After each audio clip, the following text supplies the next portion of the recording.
Hello दोस्तों, स्वागत करता हूं फिर से एक नए वीडियो में। तो जैसा कि आप देख रहे होंगे स्क्रीन पर मनी मिराज को अपना एक्टिंग करते हुए। जी हां दोस्तों, ये मुजफ्फरपुर बिहार के रहने वाले हैं, जो कॉमेडी का राजा है, कॉमेडी का किंग इसे कहा जाता है, जिसका कॉमेडी फिर से एक नए अंदाज में कॉमेडी लेकर आ गए हैं, जिस कॉमेडी का नाम है जड़ी बूटी। जी हाँ दोस्तों, जिस कॉमेडी का नाम है जड़ी बूटी।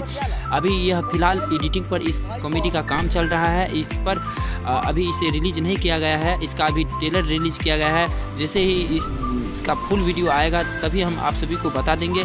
तब तक मेरे चैनल के माध्यम से ये देखते रहिए। और ये कॉमेडी सुपर डुपर हिट बना है, तो इसको प्यार दुलार दीजिए और हमें कमेंट में बताइए कि ये कॉमेडी आप सभी को कैसा लगा। तब तक के लिए जय हिंद, जय भारत।